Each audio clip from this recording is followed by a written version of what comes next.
14일 모닝 미팅을 시작하겠습니다. 먼저 크레딧 전략 먼저 발표하겠습니다. 한강렬 연구원. 네, 상반기 ESG 채권에 대해서 좀 정리를 했는데요.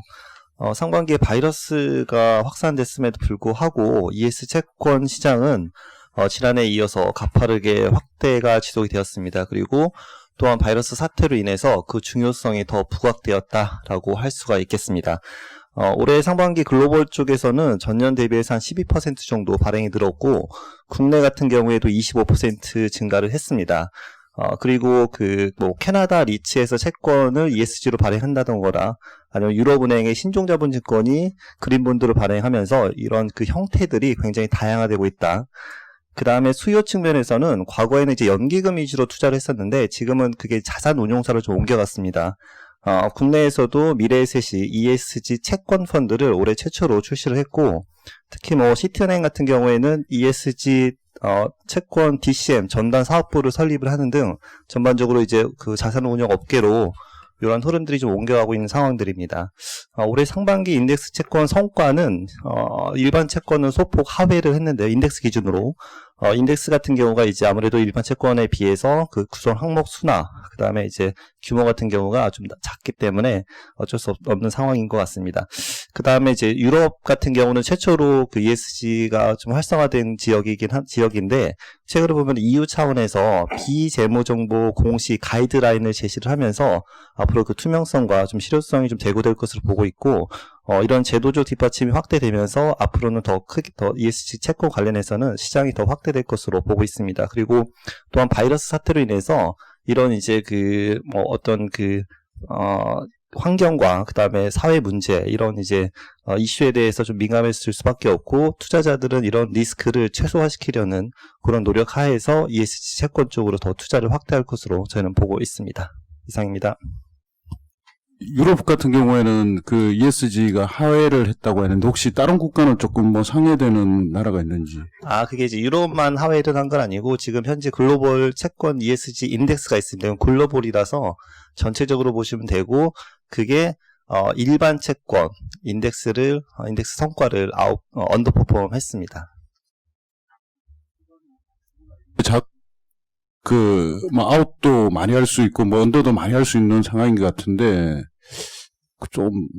만약에 그럼 종목수가 조금 더 확대된다면은 충분히 아웃 할 수 있는 상황인가요? 네, 저희는 이제 그렇게 보고 있습니다. 지금 상황에서는 인덱스 그 구성 항목이 적기 때문에 아무래도 좀 변동성도 좀 크고, 그 다음에 성과도 좀 이번에는 언더퍼폼 했는데, 이게 이제 앞으로 더 발행량이 더 많아질 가능성이 높기 때문에 인덱스 편입되는 구성 항목 수도 더 증가를 하고, 그렇게 보면은 충분히 일반 채권과 좀 비슷한 수준을 유지할 수 있을 것으로, 그리고 아웃퍼폼 할 수 있을 것으로 보고 있습니다. 네, 이어서 대체 투자 NH 글로벌 리츠 김영근 연구원이요. 네, 코로나 2차 확산 때문에 섹터별로 차별화가 좀 많이 되고 있습니다. 지난주 한 2.7% 지금 총 수익률에서 마이너스가 됐고요. 감소했다는 얘기고요. 최근에 미국 중심으로 또 300만 명 또 누진 확진자가 늘어나면서 2차 확산이 좀 제기되고 있는 상황입니다. 근데 또 길리어드의 임상 결과도 좀 좋게 나오고, 그래서 섹터가 왔다 갔다 하는 모습을 계속 보이고 있고요. 최근에 국가별로 보면은 호주가 좀 많이 빠졌는데 멜버른이 재봉쇄한다는 얘기가 나와서 그렇습니다. 그리고 최근에 또 미국의 이슈는 이민 세관 단속국에서 이제 트럼프 대통령이 얘기했죠. 가을 학기 하지 않으면은 비자 발급 좀 어려울 거다. 그래서 F1, M1 비자들 이런 게 좀 이슈가 해서 최근에 미국 기숙사 리츠가 좀 급락하는 모습을 보였습니다. 그리고 또 국내를 좀 떨어지면은 한 3페이지 보시면은 7월 8월에 리츠들이 상장을 합니다. 이지스 밸류 플러스 리츠는 태평로에 있는 오피스를 기반으로 해서 상장이 되고요. 이지스 레지던스 리츠는 인천 부평에 있는 주거용 리츠가 또 상장이 될 거고요. 그리고 해외물은 벨기에에 있는 오피스 기반하는 제알 리츠가 8월 초에 상장 예정이고, 주유소 기반으로 하는 코란코 에너지 플러스 리츠도 배당 수익률 8%, 6% 이런 수준으로 해서 계속 지속적으로 국내는 확대가 될 거라고 판단하고 있습니다. 따라서 저희는 아직까지 세컨 웨이브가 시작되고 있는 시점이라서 리츠를 중립 의견을 계속 유지를 하고 있고, 그나마 괜찮은 산업용, 특수용, 주거용 일부 혼합형으로 해서 NP를 구성하고 있다, 이렇게 말씀을 드리겠습니다. 이상입니다. 네, 이어서 산업기업 분석으로 가겠습니다. 외부 일정상 이노션 이하정 연구원 먼저 발표하겠습니다. 네, 이노션 발표 드리겠습니다. 이제 2분기 같은 경우에는 코로나19 영향이 저희 온기로 반영이 되면서 조금 안 좋을 것 같고요. 그래서 이런 부분도 좀 반영해서 저희 목표 주가 62,000원으로 15% 하향했습니다. 가장 큰 이유는 저희 2020년 실적 추정치 하향 조정했기 때문인데, 다른 것보다 저희가 원래 작년 11월에 이제 웰콤 인수를 했고, 연결 효과 4분기부터 일부 들어왔는데요. 네, 이렇게 저희가 인수를 하면서 외형 성장 효과를 기대했지만, 실제로는 코로나19 때문에 사실상 외형 성장 효과는 거의 받지 못하고 있는 상태입니다. 그런데 웰컴 쪽 사람들이 들어왔기 때문에 약 600명 정도의 고정비가 더 부담이 확대되고 있고요. 이렇게 되다 보니 올해 같은 경우에는 웰콤을 인수를 했지만 실질적으로 외형 성장보다는 고정비 성장 효과 영향만 생기면서 거기다 플러스로 저희가 아무래도 이제 인력이 매출에 직결되기 때문에 효율화가 유연하기 어려워 보여서 2020년 실적 추정치 좀 깎고 목표 주가도 하향했습니다. 그러나 투자 의견 같은 경우에는 바이를 유지하는데 지금 사실 광고 산업 같은 경우에는 코로나19 때문에 어려울 거다라는 우려감이 대체로 이제 다 주가에 기반형되어 있습니다. 다만 이제 저희가 단기적으로나 아니면 중장기적으로나 어느 정도 유효한 모멘텀이 남아 있는데 단기적으로는 저희 이제 산타페랑 투싼 등의 국내 신차 출시 그리고 GV80의 미국 출시 모멘텀 유효하고요. 그리고 앞서 말씀드렸던 그 웰콤 인수 효과가 어쨌든 코로나19가 끝나면은 그때부터는 가시화돼서 나올 걸로 보고 있습니다. 참고로 1분기 같은 경우에는 코로나19 영향이 거의 부재했는데 당시에 매출 총이익 쪽 기준으로 해가지고 해외 부문 18% YOY 올라가는 효과 있었고요. 이런 게 이제 조금 이연돼서 나타난다라고 생각을 해보시면 아마 이제 나쁘지 않은 효과 이제 기대하실 수 있을 겁니다. 2분기 같은 경우에는 영업이익 142억 원으로 컨센서스 대폭 하회할 전망이고요.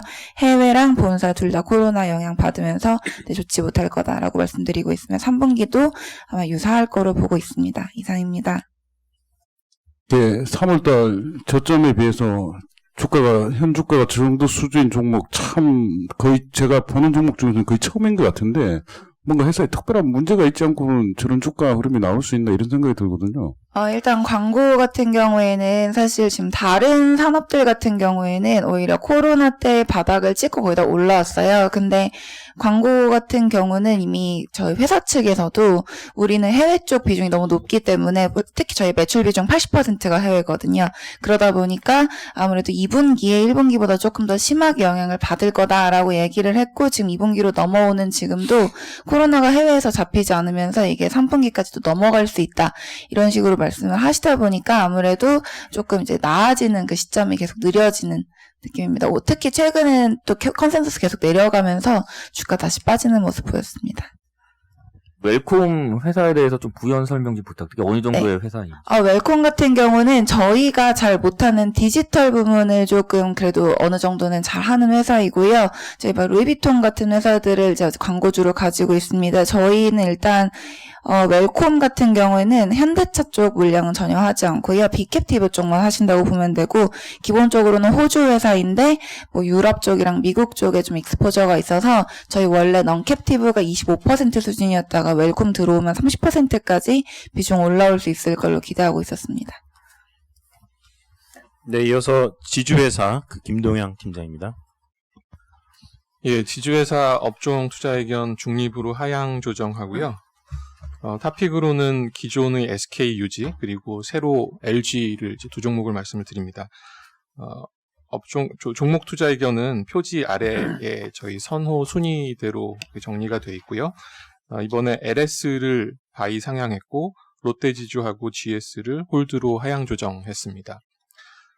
자료 보면서 좀 말씀드리겠습니다. 2페이지이고요. 그 차트 두 개를 보시면 일단 퍼포먼스는 2분기에 나쁘지 않았습니다. 작년부터 1분기까지 지주회사가 시장 지속적으로 언더퍼폼을 하다가 2분기에는 아웃퍼폼을 했는데 사실 이걸 뜯어보면 이벤트가 있었던 SK가 워낙에 많이 올라간 효과가 있고요. 나머지들은 사실 시장 대비 소폭 상회 그리고 이것도 사업 포트폴리오에 따라서 좀 몰려있는 모습이었습니다. 그래서 결과적으로 그 위에 있는 그림에서 보시는 것처럼 코스피는 많이 반등을 했는데 제자리로 돌아왔는데 할인율은 굉장히 낮은 수준에 붙어 있는 결과가 나타나게 됐고요. 이유를 생각해 보면 주요 기업 집단들이 외형 변화가 마무리됐기 때문에 이제 이런 부분에 대한 시장 관심이 현저히 떨어져서 단순 저평가만으로는 이제 유인이 되지 않는다라는 거. 그리고 두 번째로는 이번 반등이 특정 테마 위주로 주도가 되고 있어서 퓨어플레이가 선호가 이제 심화가 되고 있다라는 점 들 수 있을 것 같습니다. 그래서 결과적으로 여러 가지 자산 가치 합으로 구성된 서머파츠 밸류에이션은 유의성이 계속 떨어지고 있고, 그러니까 좀 더 보수적인 목표 할인율을 적용할 필요가 있다라는 게 결론입니다. 다음 페이지를 보시면요. 이제 실적의 영향은 2분기에도 코로나 영향은 계속 실적으로 나타나는 걸로 보이고 있고요. 표 1에 정리가 되어 있고요. 저희 이제 동가격이 급반등한 거를 반영을 해서 LS 실적 상향 조정을 했고요. 또 지금 정제 마진하고 S&P가 지속적으로 안 좋은 걸 반영을 해서 SKGS 실적 전망 하향 조정합니다. 일단 표에서 보시면 SK 내년도 영업이익이 이제 대폭 상향 조정된 걸 보실 수 있는데, 이건 좀 일회성이고요. 올해 SK E&S 자회사가 차이나가스홀딩스 지분을 팔면서 1조 8천억 원이 들어왔고요. 워낙에 이거를 분할해서 배당으로 지급할 걸로 봤는데, 그 과정을 이제 1회 지급, 올해 말에 1조 원 이상을 올려줄 걸로 바꿨기 때문에 이렇게 실적이 상향 조정이 됐습니다. 5페이지 보시면 이 배당과 관련된 것들이 나와 있는데요. 기억해 보시면 코로나로 시장이 급락했을 때에는 일부 기업들이 자사주 매입으로 대응을 하기도 했습니다. 근데 실제 상황을 보면 실적은 당연히 좋아지지 않을 기업들이 더 많고요. 그러니까 올해 말 배당은 축소될 가능성이 상당히 크다고 보고 있습니다. 실제로 분기나 반기 배당을 축소하거나 거르는 기업들이 이제 속속 나오고 있고요. 지주회사는 더더군다나 자회사들로부터의 배당 수입 의존도가 크기 때문에 어떻게 들어올지가 상당히 중요하다라고 보여집니다. 그 상황에서 SK, LG, 삼성물산의 현금 흐름이 상당히 견조한 부분이 강조가 될 것 같고요. 다음 페이지를 보시면 이제 투자 전략인데요. 그 말씀드린 대로 목표 할인율은 5에서 15%포인트 확대 적용을 했습니다. 그래서 35에서 50%까지 적용을 했고요. 탑픽은 말씀드린 대로 SK하고 LG이고, 삼성물산은 총수 재판 관련해서 불확실성이 해소가 되면 저평가 메리트 부각될 걸로 보고 있습니다. 그리고 LS 상향했고요. 또 롯데지주하고 GS 하향 조정한 거는 자회사들 실적이 계속 부진하기 때문에 올해 말 현금 흐름, 내년까지 현금 흐름 축소가 이어질 수 있다는 점에서 중립으로 하향 조정을 했습니다. 종목은 탑픽하고 투자 의견 변경 위주로 말씀을 드리겠습니다. 10페이지 SK이고요. 계속 탑픽으로 말씀드렸고, 주가가 잘 가다가 지금 바이오팜 상장 이후에 오히려 좀 빠지는 모습을 보였는데, 대략 좀 일당락이 돼가는 모습이 아닌가 보여집니다. 이 바이오팜 상장이 상당히 의미가 있는 게, 그 8% 구주 매출을 통해서 3천억 원 돈 들어온 것도 있고요. 그리고 이제 6개월 락업 기간이 끝나면 75%를 다 들고 있을 필요가 없기 때문에 아마 시장의 물량이 출회가 될 걸로 보여집니다. 투자형 지주회사가 되려면 사는 것뿐만 아니라 팔아서 돈을 만들어야 되는 것도 필요한데요. 이게 이제 대표적인 첫 사례가 될 걸로 보이고요. SK 실트론이나 팜테코 같은 차차기 IPO 종목에 대한 밸류에이션 관심도 올라갈 걸로 보입니다. 현금 흐름은 말씀드린 대로 SK E&S 차이나가스홀딩스 지분 매각건으로 내년까지는 아무 걱정이 없을 것 같고요. 순서로 보자면 내년 초 이후에 바이오팜 추가 지분 처분 가능성, 그리고 내년 상반기 중에 E&S 특별 배당 유입, 이런 것들이 지금 순차입금을 6조 원대에서 훨씬 더 아래로 내려가면서 다시 M&A를 강화하는 모습으로 보여줄 수 있을 걸로 보입니다. 목표 주가 35만 원으로 상향 조정하고요. 다음 LG입니다. LG 16페이지고요. 지주회사가 실적이 그렇게 중요한 건 아니지만 지난 2년 동안에 계열사들 실적이 좋지 않았기 때문에 연결 영업이익은 지속적으로 감소해 왔었고요. 베이스가 낮아진 상황에서 올해는 회복폭이 상당히 클 걸로 보입니다. 상장 자회사들 실적이 비교적 견조하게 나오고 있고요. 그리고 1분기 말에 순현금이 7천억 원이 넘었었는데 2분기 중에는 LG CNS 지분 35% 매각 대금 1조 원이 유입이 됐습니다. 그래서 2조 원 전후의 순현금이 2분기 말로 있고요. 이미 이 중에서 900억 원 정도를 LG U 플러스 지분 1.6% 사는데 썼고, 이와 비슷한 또는 더 큰 규모의 주주가치 제고나 신성장 포트폴리오 강화를 위해서 현금이 쓰일 걸로 보여지고 있습니다. 2분기 실적은 상장사 괜찮게 나오고요. 그 LG CNS 같은 비상장사도 작년 하반기서부터 실적 개선이 좀 두드러지고 있는데 LG그룹 계열사 클라우드 전환이 지금 진행이 되고 있는 걸가 이유로 보이고 있습니다. 다음은 LS이고요. 26페이지입니다. 동가격의 급반등 관련해서는 저희 커머너티나 타 종목 코멘트에서도 계속 말씀드리고 있는데요. 지금 6,400불까지 올라왔습니다. 코로나19 이전 수준을 회복해서 더 넘어간 상황이고요. 이렇게 되면은 주가 상관관계를 차치하고 요 레벨이 급락하지 않고 유지가 된다 그러면 LS 실적 하반기서부터는 요 수준 정도로 레벨업이 될 수 있을 걸로 보이고요. 실적 전망 영업이익 올해 12% 상향 조정을 했고, 그리고 적용 배수도 PBR 0.6배로 상향 조정해서 목표 주가를 47,000원으로 상향 조정했습니다. 다음 롯데지주이고요. 롯데카드 작년에 처분했고, 케미칼이 감익을 하면서 올해 들어오는 배당 수입이 이미 줄어들었습니다. 그리고 이제 올해 코로나19 이후에 계열사들 실적이 계속 안 좋기 때문에 내년 배당 수입도 당연히 줄어들 거고요. 이미 이제 요런 게 감지되는 상황에서 작년에 시작한 중간 배당은 올해는 조금 있으면 결정이 나겠지만 아마 주기 어려울 거다라고 보고 있습니다. 연간 주당 배당금도 맥시멈 작년 기말에 줬던 800원 정도 유지하는 게 최선이라고 보고 있고요. 그리고 이제 지배구조 이슈 관련해서는 그 최상단에 있는 호텔 롯데가 1분기에 영업 적자가 나왔습니다. 아시는 것처럼 2016년도에 IPO 작업 중단된 이후에 재개에 대한 기대감이 높았는데 아마 내년까지도 불가능할 걸로 보고 있고요. 그러면 롯데지주 투자 포인트 중에서 그 위에 있는 호텔 롯데와의 통합지주회사 형성 관련된 것도 상당히 지연된다라는 측면에서 저희 중립으로 하향을 했습니다. 목표 주가는 32,000원 변동 없습니다. 마지막으로 GS이고요. 아시는 대로 GS 칼텍스도 올해 연간으로는 영업 손실 불가피하고요. GS 칼텍스가 조인트 벤처로 쉐브론이랑 같이 들고 있는 데고 배당 성향 40%를 계속 유지를 하고 있기 때문에 올해 말 배당은 불가능합니다. 그러면 내년에 들어오는 GS 배당 수입은 절반으로 떨어진다라고 봐야 되고요. 시장보다는 여전히 높지만 그렇게 조정된 배당 수익률은 일단 좀 매력도 많이 떨어진다라고 보고 있습니다. 실적 전망 하향 조정 등 반영해서 목표 주가 41,000원 홀드로 하향 조정합니다. 이상입니다. 저희가 타픽으로 새롭게 올라온 주LG 같은 경우 투자 포인트를 어떻게 잡아야 되는 건가요? 그냥 자회사들 실적 좋아진다 그냥 이 정도 수준인가요?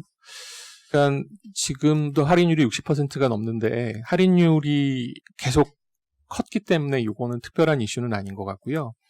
여태까지는 순현금 상태에서 배당도 안 주고 아무것도 안 하고 잘못 팔기나 하고 이런 이미지가 강했었고요.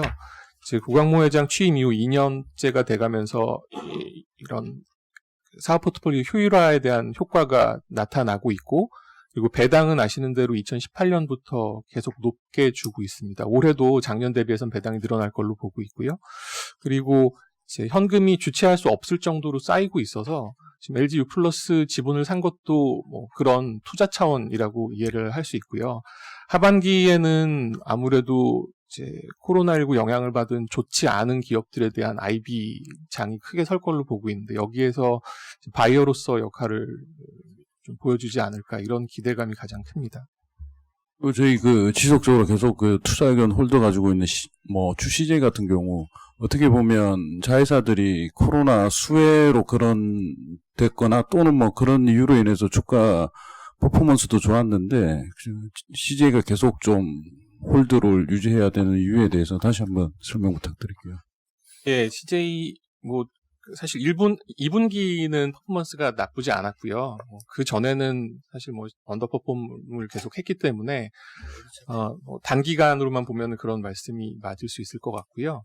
지금 제일제당은 뒤이어서 이제 말씀을 하시겠지만 좋습니다. 그런데 CGV를 포함한 좋지 않은 자회사들이 있고요. 이런 사업 포트폴리오 효과가 좀 상쇄되는 거죠. 그리고 저희가 지난 분기 때 CJ를 매수를 상향했으면 참 좋은 투자 의견 변경이 됐을 것 같은데 지금 상황에서는 굳이 매수로 상향할 필요 없이 우리 CJ제일제당 같은 똘똘한 자회사에 집중하는 편이 낫다라고 생각합니다. 네, 이어서 CJ제일제당 조미진 연구원입니다. 네, 제일제당 투자의견 바이미 업종내 탑픽 관점 유지하고요. 목표 주가는 기존 43만 원에서 50만 원으로 상향하겠습니다. 네, 3월 말 적전 대비 주가 많이 올랐습니다. 그러나 이는 작년에 이제 가장 중요한 사업부인 가공식품 부분의 수익성 하락, 그리고 이제 슈완스 인수하는 과정에 이제 재무 건전성 악화됐던 부분들 때문에 주가가 하락했던 부분이 해소되는 그 정상화 과정이었다라고 좀 생각하고요. 중장기적 방향성은 아직 반영되지 않았다고 판단됩니다.